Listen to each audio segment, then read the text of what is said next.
Good morning, good afternoon. Welcome to the next episode of On Your Radar podcast. I'm your host for On Your Radar, Don India, and I have the unique pleasure of speaking with industry experts covering critical topics, focusing in the areas of governance, risk, and compliance, privacy, overall corporate compliance, and cybersecurity. And today is no different. Please allow me to introduce our guest today on Your Radar, a veteran product manager, an international startup investor, an expert in governance, risk, and compliance, and today, head of risk solutions at ServiceNow. Aneesh, welcome to On Your Radar. Thank you for joining us. Thank you. Pleasure to be here, Don. Aneesh, I appreciate you being here. Tell our audience a little bit about yourself before we really get into our topic of conversation today. I really want to understand your journey. How did you arrive at where you are today?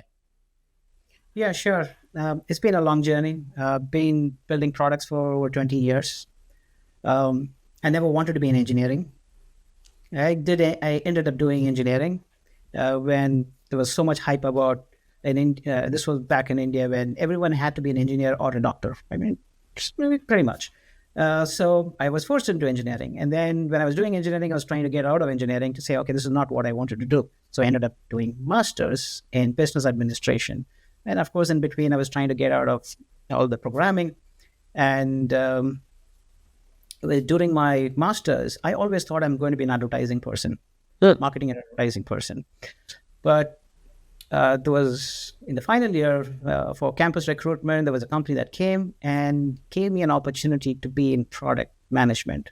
So that does justice to my engineering and my master's in business. I said, go for it, because it was not an easy thing to get a product management job in software. And it was not even something that was taught in MBA. So I grabbed that, and that's how I got into products. And then there was various companies, and I was very fortunate to join in 2010 in a GRC platform company, and that's how I got into GRC. I had no clue about what GRC meant, what risk and compliance. It was always something that was scary, right? I mean, as soon as you think about risk and compliance, you don't know. I mean, it's because you're dealing with legal stuff and compliance. In the teenage and being a child, you've been non-compliant so many times, right? And you're faced wrath of that. So that's how I ended up being in where I am. And it's been 14 plus years in GRC, working with large organizations, helping their initiatives and journeys in different risk and compliance, whether it is business continuity, IT and cyber risk, it's privacy, operational risk, enterprise risk, audit, various other programs. And of course, it all started in SOX, many years ago. And there is so many different flavors of compliance and what it is today. I mean, world has only become more complex with the regulatory landscape. So that's how I landed up to where I am right now at ServiceNow, leading the products for risk. Well, I appreciate that background. I'm going to layer one question in before I get into our real topic. So 2010 to 2024 in GRC, you've seen a tremendous amount of shift, change, new technologies, old technologies, forming new technologies. Talk me through the construct of what you've been able to witness throughout the course of those 14 years. And for our audience, what do they need to be thinking about in terms of the evolution of GRC over that period of time? Because it's tremendous. And I believe the pace is going to continue to go even more rapidly as we progress forward. Yeah. One thing that I say about risk and compliance, I mean, it's a recession-proof. Education and GRC is recession-proof. Doesn't matter whether it was pandemic or, when the economy was doing very well, there's more regulation. Regulation doesn't stop. So that hasn't changed, and that will not change, never. What has significantly changed is the interconnectedness and the technology digitization, if you will, right? Digitization from risk and compliance was always there. People wanting to move from, paper to spreadsheet to Word document, PowerPoint. So that was digitization those days. And then from there to some online tool. But now digitization has become more complex with new types of devices. Cyber has become much complicated. Data is all over the place. And that has only just made things really, really complex. Now, IT and OT devices to data governance, privacy. 2016, I think the GDPR thing came out in 2018. It was put in effect, and now with EU AI Act, Yep. you can see how things have progressed from the SOX world to where it is now.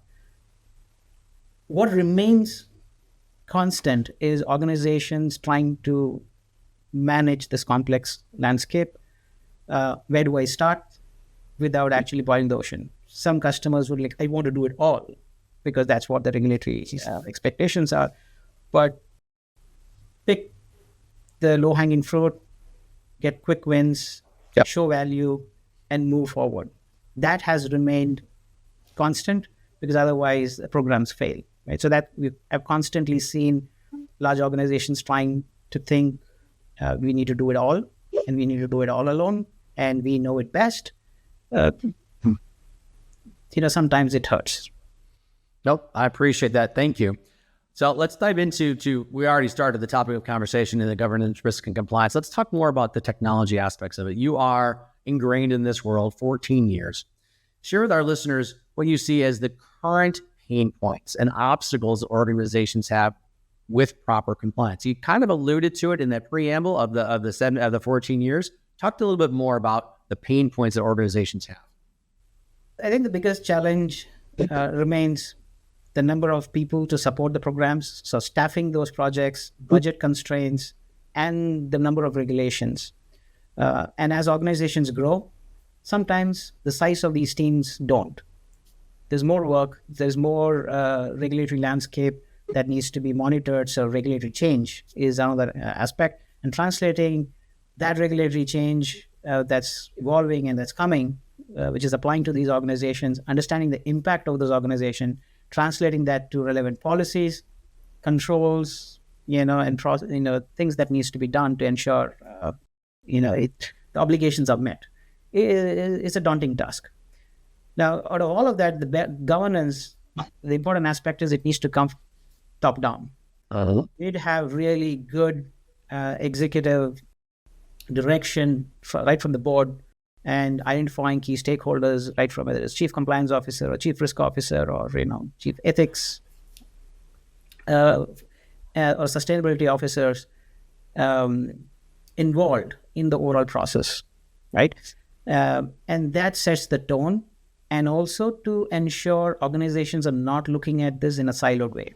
It's very easy for each department to find a budget and put some tool in place, and then realizing as an organization that there are so many different systems and processes in place, it's hard to collect all of that information and to deliver that to the board to make an informed decision. Now, what happens is when every department is looking at, compliance is working on their own way, risk is looking at it in their own way, security operations running in their own way, or privacy teams, there is no same language being used. There's no standardization of what a risk is. What is the definition of a risk? What is the definition of an incident? What is the risk appetite? When they should, worry about things and elevate, how should that be reported, right? All of that becomes really complicated. So I would say the foundation aspect is really an important element from a standardization point of view. The standard risk taxonomy process and governance around, in this, sometimes it's about change management, right? Because organizations have done their own way. Now they have to collaborate, which is hard for humans. Yep. Can you imagine? We love friends, we like partying, but when it comes to collaborating in a corporate environment, it's a change management, right? Collaborate, share information, do it in a better way. I think that's one of the places where it becomes a challenge, because there are tools, people have spent their lives putting those systems in place, and now they have to shift to doing something in a very different fashion or format. No, I appreciate that. I'm going to go one layer deeper, because you're bringing up some semblances of your overall background in the product management space. Individual siloed organizations has been that way for a long, long time. Yeah, we're seeing silos being broken down. And if we talk about the world of compliance, the world of privacy, the world of cyber, there's blurring of all those lines because it has to. In no way, shape, or form do organizations have operate in individual silos of cyber, individual silos of compliance, individual privacy. You can't. It doesn't work that way anymore. Yep. Most of the time, an event that would start as a cyber or compliance event has the opportunity to turn into a privacy event, and it creates communication gaps across an organization because individual silos are still at bay. Talk to me about technology. How does technology help solve and bridge this gap between these individual silos organizations? And I know front and center of where you are today, you're working to bridge that gap. So talk us more about how technology plays an important role. Yeah, technology plays a significant role. It simplifies all of this, right? Without having humans worry about bringing information together, connecting the dots, all of that, and automating and moving things fast. And really helping them focus on what really matters most and high value stuff rather than, all of this stuff, right? I appreciate that. I'm going to take it one layer deeper in terms of technology. So in my conversations with clients and prospects in our world, Aneesh, I get asked regularly, how is your technology reducing my enterprise risk as opposed to introducing risk? Enterprise risk is a big concern. We all know that. Technology cannot insert incremental risk into an organization. I know how my technology reduces risk, but when you look at the broad landscape of GRC as a whole, how are you talking to clients and prospects and just the overall ecosystem on reduction of enterprise risk as it pertains to the use of technology? Yeah, so enterprise risk needs to be looked at it holistically. Right? I mean, that's why it's called enterprise risk. It's not just not one type of risk, right? Yeah, your people risk, your facility risk, your IT risk, or even with an IT very siloed, one compliance for a specific one geo.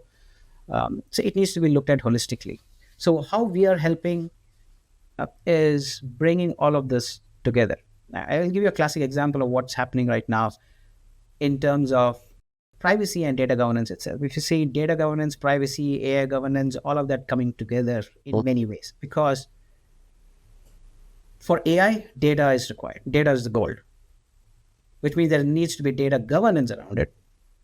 And there is privacy aspect because what kind of data is being fed, because there is a risk of the data being exposed. So if you think of it, data governance team needs to be involved. Privacy needs to be involved. Legal team needs to be involved because do we have consent to use customers' data, partners' data, citizens' data, right? Now, if you think of it, HIPAA was always there. Healthcare information, patient information should not be shared. Now, let's say those kinds of information is being used for different purposes, even for providing better services. Now, if you use AI, Gen AI, if it does not do a good job and putting things out which becomes sensitive in nature and reveals things that it shouldn't, it becomes an enterprise risk, right? And then what happens is it becomes an operational risk because there is a reputational impact. Mm-hmm.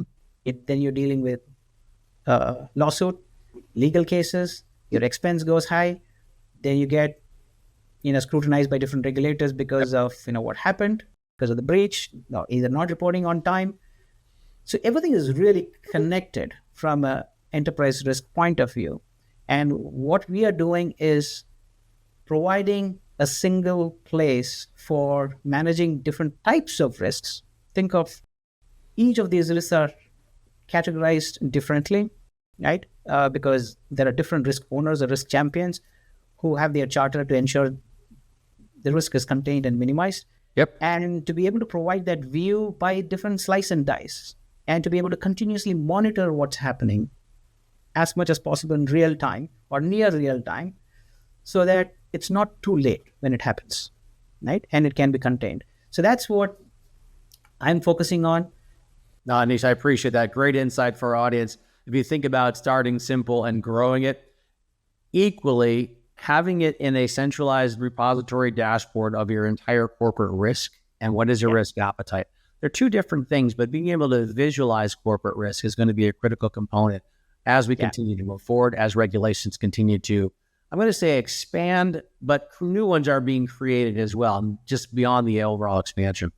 Yeah. Two more questions, just to really round this whole thing out, right? We talked about the overall enterprise risk. You talked about the risk appetites. You talked about the different lines of ecosystems trying to work together.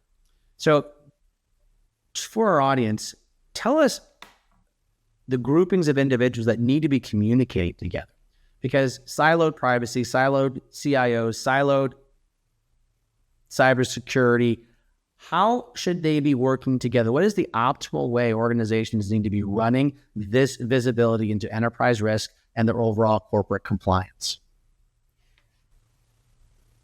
Yeah, it is a very complicated setup.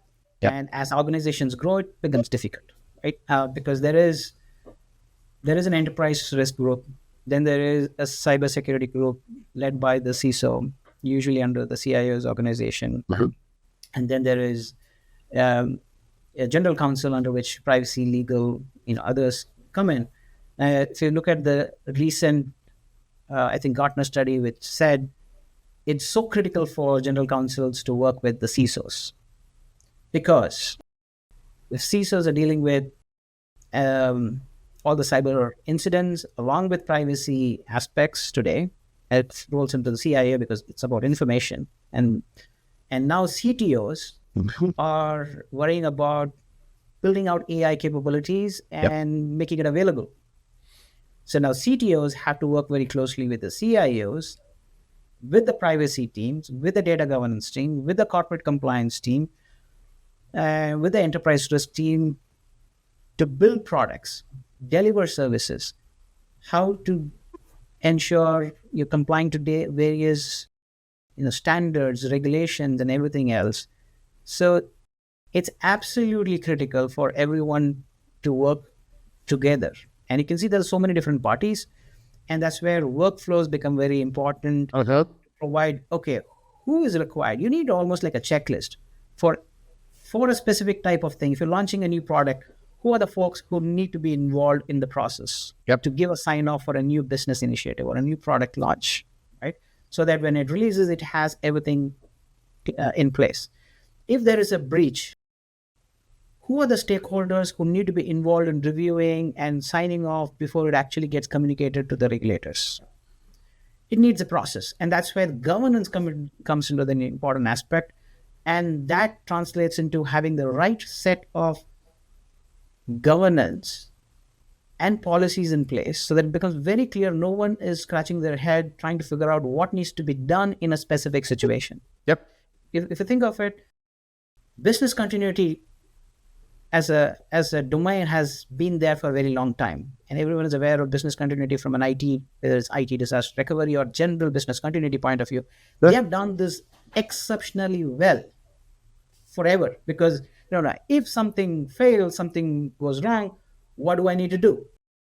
Right? The fire drills to evacuation, they knew this. We have to take the same concept and apply for everything. What's on your radar for the remainder of 2024? In 2024, I would not just say 2024, and because it's going to be a long journey. You're a long-term thinker. I got you. Long-term thinker. Yes, long-term thinker is not now. It's going to take a while in some of those things. Now, given the evolving complex landscape, my focus is always on how do I simplify, how do I dumbify for customers, right? So that they can focus on high-value stuff rather than chasing things that are just so trivial and wasting their effort. With less resources or with existing staffing, how to do more, how to do better, how to ensure organizations can roll out their GRC programs more effectively, improve the efficiency of the first line, so that risk and compliance should not be just a 5 or 10 member team's job. It should be every employee's business. You see something, you report, be involved in the process. How do we encourage that behavior? Which means the software has to be really simple. It has to be easy to adopt. Programs have to be easy to roll out in terms of a lot of integrations out of the box that provides that insight. People get the value of quick insight, quick information to do their job better. My focus, and I would say that's why I said it's not a 2024 thing, because it's about user experience. Yeah. It's about user experience. It's about how do we simplify, dumbify risk and compliance in this complex, interconnected world where so many different stakeholders have to come together, collaborate. Thank you for joining us again. I'm going to invite you back because we have a lot to unpack: integrations, AI, and who knows what happens in the next 3 months. We're going to have more regulations come down the pipe too. We know it. Likely an AI version of the EU AI regulation will be in our legislation in a very near future, which we can unpack as well. Very much, very much. And I think that's where workflows, automation, whether it's AI, Gen AI, doesn't matter. Fundamentally, it's some technology that will have an implication. There's also, I want to call out, we jointly have to help our customers in this journey, because it's not one person who can actually help. Agreed. It needs an ecosystem to bring these different types of integrations, different types of insights for our customers to be able to help. Yep. So, Aneesh, I appreciate it. We'll get you on again. We'll unpack it. For all those listening, thank you for listening to your On Your Radar podcast, made possible by the privacy and compliance innovators at Radar First. Radar First offers SaaS solutions to simplify decision-making mandated by new and changing compliance regulations. You can learn more at radarfirst.com. And if you like what you heard today, be sure to follow On Your Radar for upcoming episodes. The next episode will be available next month. Thank you and enjoy the rest of your day.